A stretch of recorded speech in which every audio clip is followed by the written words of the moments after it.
옛날 옛적 프랑스의 어느 작은 마을에 피노키오라는 이름의 목재 인형이 살았습니다. 피노키오는 평범한 목재 인형이 아니었고 마법의 힘이 담긴 특별한 목재로 만들어졌기 때문에 생명을 가질 수 있었습니다. 그를 만든 장인 제페토 할아버지는 피노키오를 아들처럼 사랑하며 돌보았습니다. 하지만 어느 날 제페토 할아버지가 깊은 병에 걸려 쓰러졌습니다.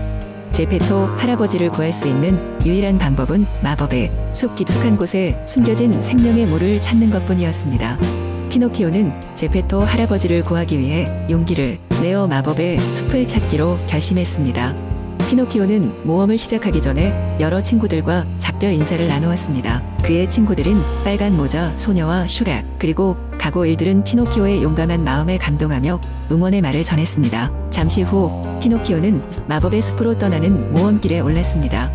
마법의 숲은 여러 신비한 생명체와 식물로 가득 차 있었습니다. 길을 걷던 피노키오는 어느 순간 환상적인 생물인 유니콘을 만나게 되었습니다. 유니콘은 처음에는 피노키오를 경계했지만 피노키오의 따뜻한 마음을 느끼고 그의 여행을 돕기로 했습니다. 유니콘은 피노키오에게 숲을 안내하며 여러 가지 위험을 피해갈 수 있도록 도와주었습니다. 여정을 계속하던 중 피노키오와 유니콘은 깊은 계곡을 건너야 했습니다. 계곡에는 거대한 눈사람이 지키고 있었기 때문에 누구도 쉽게 지나갈 수 없었습니다. 하지만 눈사람은 실은 외로움에 지쳐있는 존재였습니다. 피노키오는 그와 대화를 나누며 친구가 되어 눈사람을 따라 계곡을 무사히 건널 수 있었습니다. 그 후 피노키오는 바로 마법의 숲 중심부에 있는 거대한 수정 호수를 발견했습니다.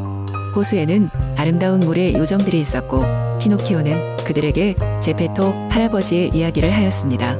요정들은 감동하여 피노키오에게 생명의 물이 있는 곳을 알려주며 그것을 받을 수 있는 자격을 시험하겠다고 했습니다. 시험은 여러 가지 어려움과 도덕적 도전을 담고 있었습니다. 피노키오는 요정들이 내는 모든 문제를 성실히 풀며 자신의 진정성과 용기를 증명했습니다. 그가 마지막 시험을 마쳤을 때 요정들은 감동하여 생명의 물을 건네주었습니다. 피노키오는 더없이 기쁜 마음으로 마을로 돌아왔습니다. 제페토 할아버지는 피노키오가 가져온 생명의 물 덕분에 점차 건강을 회복하였습니다. 마을 사람들은 피노키오의 용기와 그가 보여준 사랑에 큰 감명을 받았습니다. 그 후로도 피노키오와 제페토 할아버지는 더욱 단단한 가족의 끈 속에서 행복하게 살았으며 피노키오의 이야기와 모험은 마을 사람들에게 오랫동안 전해지며 모두에게 큰 교훈이 되었습니다. 두 번째 이야기. 옛날 옛적 프랑스의 깊은 숲속에는 피오나 공주라는 이름의 아름다운 공주가 있었다. 피오나 공주는 아름다운 금발의 머리카락과 푸른 눈을 가진 모든 이들이 사랑하는 인물이었다. 그녀는 온화하고 자애로운 성격으로 사람들의 사랑과 존경을 한 몸에 받았다. 하지만 피오나 공주는 한 가지 큰 비밀을 가지고 있었다. 그것은 그녀가 매일 밤 달이 뜨면 백조로 변한다는 것이었다. 이 비밀로 인해 피오나 공주는 마음대로 잠이 들 수 없었고 몇몇 사람들을 제외하고는 아무도 이 사실을 알지 못했다. 피오나 공주의 이 비밀을 아는 유일한 사람은 그녀의 아버지인 왕과 왕비 그리고 그녀의 가장 친한 친구인 마리였다. 마리는 공주보다 4살 많았고 어릴 적부터 그녀를 돌보고 보호해온 충실한 하녀였다. 피오나는 마리에게만 마음을 털어놓았고 마리는 그런 피오나를 위해 언제나 곁에 있어 주었다. 많은 이들이 피오나를 사랑했고 그녀와 결혼하고 싶어 했지만 피오나는 자신의 비밀을 지키기 위해 그들의 고백을 거절할 수밖에 없었다. 어느 날 왕국에는 강력한 마법을 쓰는 마법사 마리우스가 도착했다. 그는 자신의 마법으로 여러 왕국을 점령하고 있었고 이제 피오나의 왕국도 그의 야망 아래에 놓이게 되었다. 왕은 마리우스에게서 왕국을 지켜내기 위해 온갖 노력을 기울였으나 마리우스의 힘은 너무나도 강대했다. 결국 왕은 마법사 마리우스와 협상하기로 결정했다. 마리우스는 왕에게 자신에게 피오나 공주를 부인으로 주면 왕국을 지키겠다고 제안했다. 왕은 딸을 보호하기 위해 마리우스의 제안을 거절하려 했으나 피오나는 왕국을 보호하기 위해 스스로 그 제안을 받아들였다. 그녀는 마리우스가 자신의 백조로 변하는 비밀을 알지 못하리라고 생각했고 그것이 유일한 희망이었다. 피오나는 마리우스와 약혼하게 되었고 마리우스는 그것을 기념하기 위해 왕국의 대규모 축제를 열었다. 하지만 마리우스는 결코 속임수를 쓰지 않는 사람이 아니었다. 그는 이미 피오나의 비밀을 알고 있었고 그것을 이용해 자신이 원하는 것을 얻을 계획을 세웠다. 그는 피오나의 비밀이 영원히 드러나지 않도록 하기 위해 피오나를 어느 날 밤달이 떠오를 때 마력이 강한 주술로 그녀를 백조로 변화시켰다. 피오나는 고통스러운 변신 과정에서 눈물을 흘리며 백조로 변해버렸다. 이제 그녀는 낮 동안 인류의 형태를 유지할 수 없었고 날마다 백조로만 살아가야 했다. 그런데 마리라는 충실한 친구가 있던 피오나는 절망 속에서도 희망을 찾았다. 마리는 피오나의 진정한 사랑인 한 젊은 왕자를 찾아 떠났고 그 왕자는 마침내 피오나를 구하기 위해 왕국으로 돌아왔다. 그 왕자는 이름도 없었지만 그의 용기와 진정한 사랑이 모든 것을 변화시키게 된다.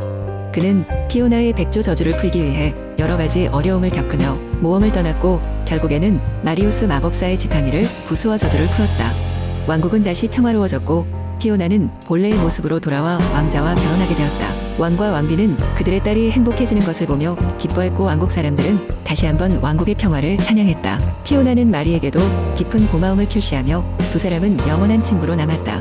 그리고 왕자와 피오나는 오래오래 행복하게 잘 살았고 피오나의 이런 이야기는 오랜 시간이 지나도 왕국 사람들에게 전해지며 사랑받았다. 세 번째 이야기. 한여름의 어느 날 프랑스의 고풍스런 마을에는 눈부신 태양 아래 작은 왕자 피에르가 살고 있었습니다. 피에르는 매우 용감하고 상냥한 성격을 가지고 있었으며 그의 마음은 항상 새로운 모험을 찾아다녔습니다. 피에르의 마을은 아름다운 나무와 화려한 꽃들로 둘러싸여 있었고 그의 성에는 반짝이는 금빛돔이 밤하늘에 별처럼 빛나고 있었습니다. 어느 날 그는 마을의 노파로부터 신비로운 이야기를 듣게 되었습니다. 노파는 멀리 떨어진 숲속 깊은 곳에 숨겨진 마법의 샘이 있다고 말했습니다. 그 샘은 모든 소원을 이루어준다는 전설을 가지고 있었으며 수세기 동안 아무도 그 샘을 찾아내지 못했다고 했습니다. 피에르는 가슴이 두근거렸습니다. 그는 자신의 용기와 지혜를 증명할 수 있는 이 기회를 놓칠 수 없었습니다. 다음날 아침 일찍 피에르는 여행을 떠났습니다. 그의 충직한 말 브리니와 함께 길을 나섰습니다. 숲을 향해 갈수록 길은 점점 더 거칠어졌고 나무들은 더욱 빽빽해졌습니다. 짙은 안개가 그들을 덮칠 때마다 피에르는 갈 길을 잃을 뻔했지만 브리니는 늘 올바른 길을 찾아냈습니다. 며칠이 지나고 피에르와 브리니는 드디어 신비로운 숲 중앙에 도착했습니다. 그곳에는 높고 깊은 협곡과 푸르른 나무로 둘러싸인 호수가 있었습니다. 호수의 중심에는 은은하게 빛나는 샘이 자리 잡고 있었고 그 주위에는 다양한 생명체들이 춤을 추듯 움직이고 있었습니다. 피에르는 숨을 죽이며 그곳으로 다가갔습니다. 샘에 도착한 피에르는 손을 모아 작은 소원을 빌었습니다. 그의 소원은 오로지 마을 사람들의 행복을 기원하는 것이었습니다. 샘은 부드럽게 빛을 발하며 응답했습니다.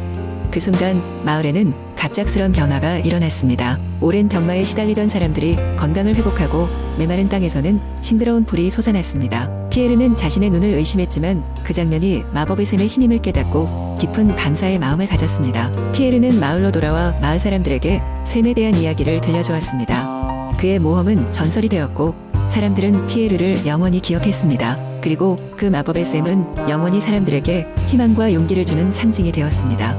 피에르의 이야기는 세대를 넘어 전해졌고 그를 본받아 많은 젊은이들이 용감하게 새로운 모험을 떠났습니다. 피에르와 브리니는 그들의 운명을 아름답고 평화로운 방식으로 만들었으며 그들의 마을은 언제나 사랑과 기적으로 가득 찼습니다. 네 번째 이야기. 옛날 옛적 프랑스의 한 작은 마을에 아름다운 소녀 벨이 살고 있었습니다. 벨은 마음씨가 고운 소녀로 마을 사람들로부터 많은 사랑과 존경을 받았고 그녀의 아름다움은 마을 최고의 화제가 되었습니다. 하지만 벨은 단순히 외모로 칭송받기보다는 책 읽기를 좋아하고 세상의 여러 가지 것들에 대해 배우는 것을 더 즐겼습니다. 그녀는 특히나 모험과 로맨스를 다룬 이야기를 좋아했죠. 하루는 벨의 아버지인 모리스가 먼 여행을 떠났습니다.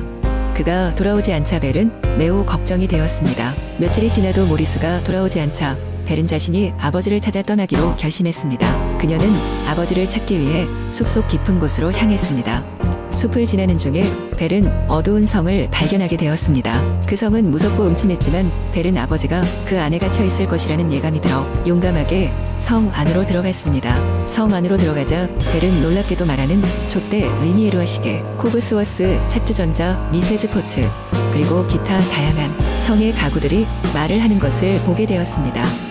그들은 벨에게 그 성이 사실은 저주에 걸린 성이며 성의 주인인 야수도 저주에 걸렸다고 이야기해 주었습니다. 야수는 본래 왕자로 이기적인 마음 때문에 마녀로부터 저주를 받아 야수로 변해버리고 성 전체도 저주에 물들어 버린 것이었습니다. 이 저주는 왕자가 누군가의 진정한 사랑을 받을 때만 풀릴 수 있었습니다. 이야기를 들은 벨은 그 순간 자신이 바로 그 사랑을 줄 수 있는 사람임을 직감하게 되었습니다. 그러나 그녀는 먼저 아버지를 구하는 것이 우선이었습니다. 야수를 만나게 된 벨은 용감하게도 그에게 아버지 모리스를 돌려달라고 부탁했습니다. 하지만 야수는 모리스 대신 자신이 성에 남아야 한다는 조건을 내걸었습니다. 벨은 망설임 없이 그 조건을 받아들였습니다. 그리하여 모리스는 자유의 몸이 되었고 벨은 성에 남게 되었습니다. 처음에는 야수와 벨의 관계는 냉랭했습니다. 야수는 성미가 급하고 쉽게 화를 내는 성격이었고 벨은 그런 야수를 두려워했죠. 그러나 시간이 지남에 따라 야수는 벨의 따뜻한 마음과 아름다움에 점점 끌리게 되었습니다. 벨 또한 야수의 내면 깊숙이 숨겨진 부드러운 면을 발견하게 되면서 두 사람은 점점 가까워졌습니다.